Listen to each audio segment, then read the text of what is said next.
अस्सलामुअलैकुम। Banking series lecture 2 के साथ मैं हूँ खालिद हुसैन। आज की वीडियो के अंदर हम लोग बात करेंगे और जानने की कोशिश करेंगे कि वो कौन कौन से फैक्टर्स थे, वो कौन कौन से लोग थे जिन्होंने आज का जो मॉडर्न बैंकिंग सिस्टम है उसकी बुनियाद रखी या उसको कॉन्सेप्ट दिया। ठीक है, और उन्होंने क्या क्या एक रोल प्ले किया या उन्होंने जो एक जदीद बैंकारी निज़ाम है उसको जो कॉन्सेप्ट दिए, उसको जो फंक्शन दिए, वो क्या थे। तो आइए स्टार्ट करते हैं। सबसे पहले हम लोग बात करते हैं आज गोल्ड स्मिथ के बारे में। ठीक है, सबसे पहले हम लोग बात कर रहे हैं सुनार के बारे में। आपको पता है कि गोल्ड स्मिथ का मतलब होता है सुनार, और ये इनको एंसेस्टर्स भी कहा जाता है, ancestors of the modern banking system, के जो एक जदीद बैंकारी निज़ाम है उसके जो आबा व अजदाद हैं, उसके जो कॉन्सेप्ट देने वाले हैं, वो आपके कहलाते हैं। सबसे नंबर 1 पे आते हैं गोल्ड स्मिथ। अब गोल्ड स्मिथ के हम लोग बात करते हैं कि इन एंशिएंट टाइम, पुराने दौर के अंदर, कदीम वक्तों के अंदर, it was very difficult for an individual to preserve and protect his wealth and valuables। एक शख्स के लिए इतना ज्यादा मुश्किल था कि वो अपनी वेल्थ की या जो वैल्यूएबल्स होती है, उसमें आपके पास कैश बैलेंस होता है, आपके गोल्ड होते हैं, आपके ऑर्नामेंट्स होते हैं, उसकी हिफाजत कर सके। तो जब ये प्रॉब्लम अराइज हुई वहां पे, तो उस वक्त के अंदर कुछ लोग थे जो कि मशहूर थे कुछ फीचर्स की वजह से, कुछ क्वालिटीज की वजह से। अब लोगों के पास क्या चीज है, परेशानी है। क्या परेशानी है?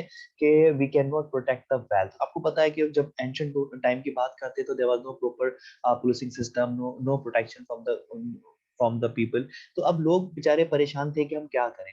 अब वो क्या हुआ कि उस दौर के अंदर कुछ लोग थे जिनके पास 3 क्वालिटीज थी। पहली क्वालिटी क्या होती है? सॉल्वेंसी। अच्छा, सॉल्वेंसी का मतलब क्या होता है कि if you they have capability to repay the amount. अगर आप उनको कोई चीज देंगे और अल्लाह ना करे कि हमें लगता है कि कोई नुकसान हो गया, तो बट उसके बावजूद they will be capable to repay the amount. Second number पे जो क्वालिटी थी, जो उसका फीचर्स था, वो ऑनेस्टी थी। ऑनेस्टी का मतलब क्या होता है? ईमानदारी। और last one is known as the safety, यानी कि हिफाजत भी वहां पे थी। अब तीनों की वजह से क्या हुआ कि लोगों ने भरोसा करके अपने डिपॉजिट्स, चाहे वो वैल्यूएबल्स के होंगे चाहे वो गोल्ड के होंगे, उन्होंने वो क्या किया, वो वहां पे रखवाना शुरू कर दिया। अब उसके बाद क्या हुआ कि गोल्ड स्मिथ ने एक तो ये काम किया कि भाई आपने एक्सेप्ट कर लिया, तो जाहिर सी बात है जब गोल्ड स्मिथ आपसे वैल्यूएबल्स एक्सेप्ट कर रहे हैं तो एज एन एविडेंस वो आपको कोई ना कोई चीज देंगे कि आपकी जो आपने भी जो कैश रखवाया है, आपने जो गोल्ड रखवाया, व्हाट्सएवर वैल्यूएबल्स, वो हमारे पास है। तो उसका एविडेंस क्या होगा? तो वो एक स्लिप इशू किया करते थे। ठीक है, अब accepted deposit from the public and a slip would be given as a proof of their deposits. और लोगों को एक स्लिप दे दी जाती थी सबूत के तौर पर कि आपकी वैल्यूएबल्स हमारे पास मौजूद है। These slips were accepted by the people as money in transacting business। अब लोग क्या करते थे कि अगर मुझे कोई चीज की जरूरत होती थी तो मैं उस मार्केट में जाता था और वो ट्रांजैक्शन के अंदर उस स्लिप को कबूल कर लिया जाता था। I want to purchase anything, तो मैं कहता था भाई ठीक है, ये स्लिप में अब है मेरे पास, वो फलाना गोल्ड। तो आपको पता है कि उस टाइम के अंदर इतना तो नहीं था, कुछ ट्रस्ट भी लेवल था।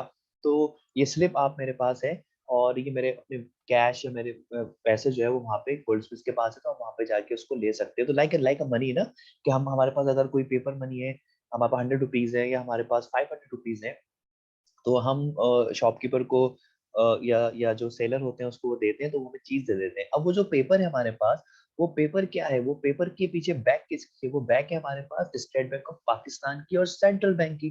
तो जाहिर सी बात है जो सेंट्रल बैंक की बैक होगी तो वहां पे उस बैक किसकी थी? उस के पीछे गोल्ड स्मिथ की।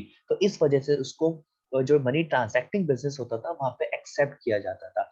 दी slips were the origin of the modern bank notes. और ये जो स्लिप्स थी इसकी वजह से ही जो है आजकल जो आपके पास जो करेंसी नोट होते हैं वो वजूद में आए हैं। समझ रहे हैं?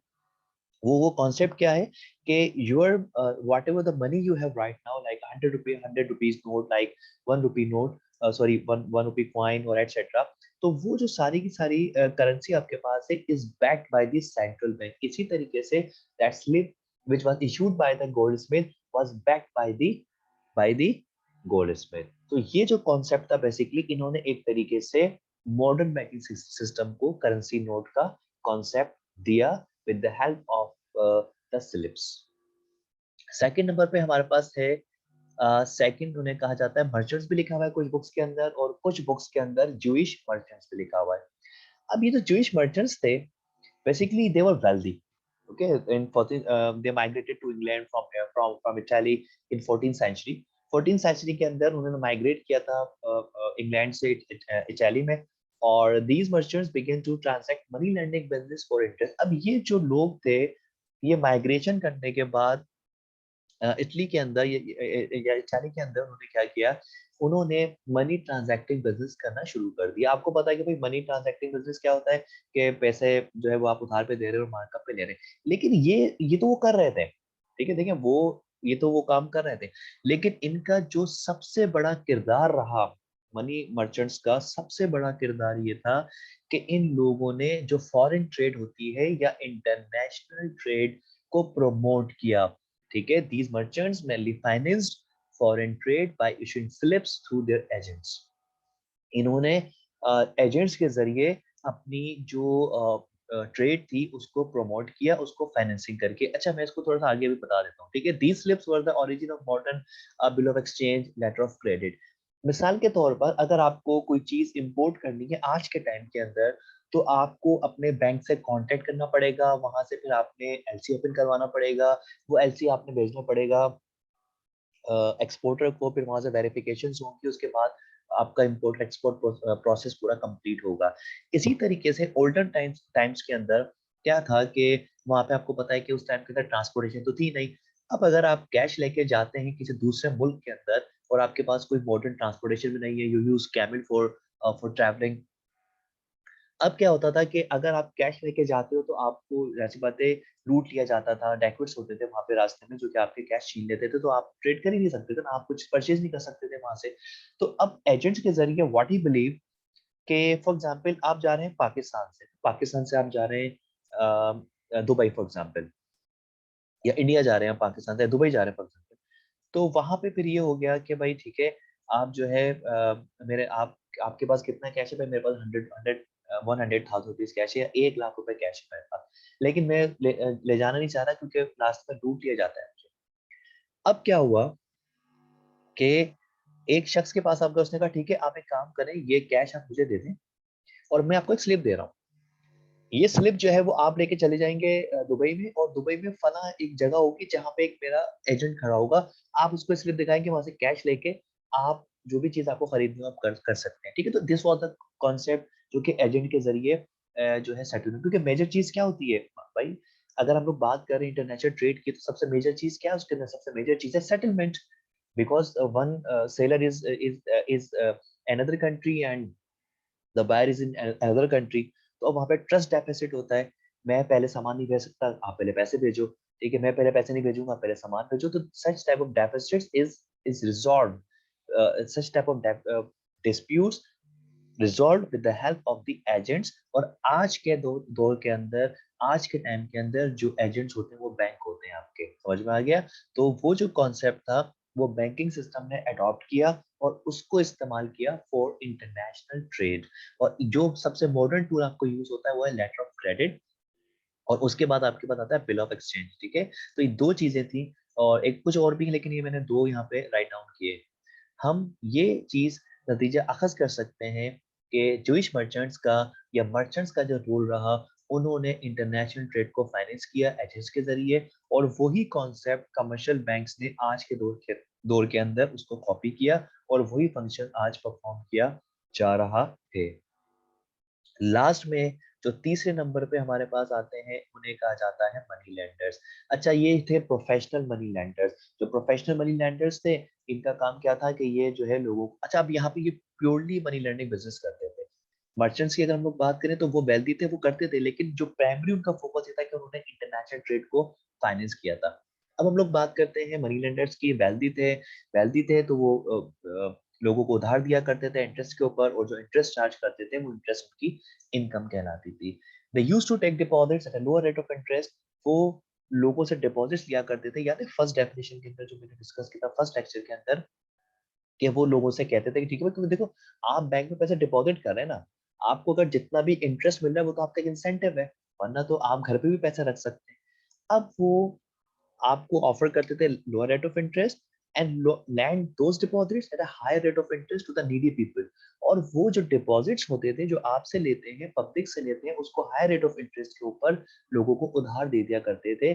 और जाहिर सी बात है कि the excess of interest charge on loans और the interest paid on deposit was their profit. और जो भी डिफरेंस होता था, याद है मेरा फर्स्ट लेक्चर के अंदर मैंने कहा था 1 लाख रुपीस जो है आपने बैंक में डिपॉजिट किए, बैंक ने कहा कि हम आपको 3000 रुपीज पे करेंगे 1 लाख के ऊपर, और वही 100,000 या 1 लाख रुपए बैंक ने आगे उधार दे दिए बिजनेसमैन को या नीडी पर्सन को, और उनसे कहा कि आप हमें 10,000 रुपीज पे करेंगे एज अ इंटरेस्ट। तो वो जो बिजनेसमैन या जो borrowers होते थे, बैंक को वो 10,000 रुपीज इंटरेस्ट पे करते थे, जिसके अंदर से बैंक अपने आप को पे करते थे 3,000 रुपीज, जो कि लोअर रेट ऑफ इंटरेस्ट होता था। और जो डिफरेंस होता है 7,000 रुपीज का, वो बैंक अपने पास रखता था, जो कि बैंक का प्रॉफिट या बैंक की इनकम कहलाती है।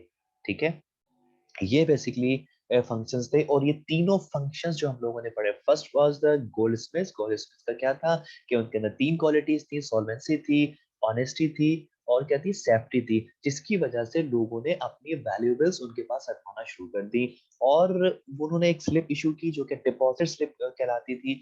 एविडेंस होता था कि आपके जो वैल्यूएबल्स हैं, आपके जो कैश मनी है, वो गोल्डस्मिथ के पास मौजूद है। और उसको मार्केट के अंदर ट्रांजैक्शंस के अंदर जो है इस्तेमाल किया जाता था। तो जो बैंक नोट है, वहां से वो कॉन्सेप्ट ड्राइव किया गया था। सेकंड नंबर पे हम लोगों ने पढ़ा जूइश मर्चेंट्स के बारे में। वेल्दी थे, मनी लेंडिंग बिजनेस करते थे, लेकिन जो मर्चेंट्स थे उन्होंने बुनियादी तौर पर इंटरनेशनल ट्रेड को फाइनेंस किया एजेंट्स के जरिए। और इंटरनेशनल ट्रेड का कॉन्सेप्ट देने वाले basically how to settle the payments between the two importer and exporter and the buyer and seller in between two countries, वो कॉन्सेप्ट उन्होंने दिया जिसे इंटरनेशनल ट्रेड कहा जाता है। और लेटर ऑफ क्रेडिट आजकल मतलब बेसिकली यूज होता है कि जब भी आपने कोई चीज इंपोर्ट करनी है, और आज के दौर के अंदर वो जो एजेंट्स होते हैं वो बैंक होते हैं। क्लियर हो गया। Last one money lenders. Money lenders वो लोग थे, वेल्दी थे, क्या करते थे, पब्लिक से उधार लेते थे, और इंटरेस्ट जो है वो पब्लिक से उधार लेते थे, उनको ऑफर करते थे लोअर रेट ऑफ इंटरेस्ट, और आगे वही उधार दे दिया करते थे at a higher rate of interest. और जो डिफरेंस होता था वो बैंक की इनकम होती थी।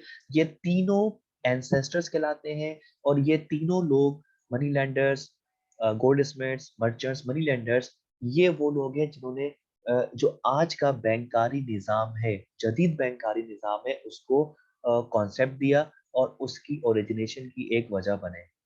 उम्मीद करता हूँ कि आपको ये टॉपिक समझ में आ गया होगा। नेक्स्ट लेक्चर के अंदर इंशाअल्लाह नेक्स्ट टॉपिक के साथ हाजिर होऊंगा। जब तक के लिए अल्लाह हाफ़िज़।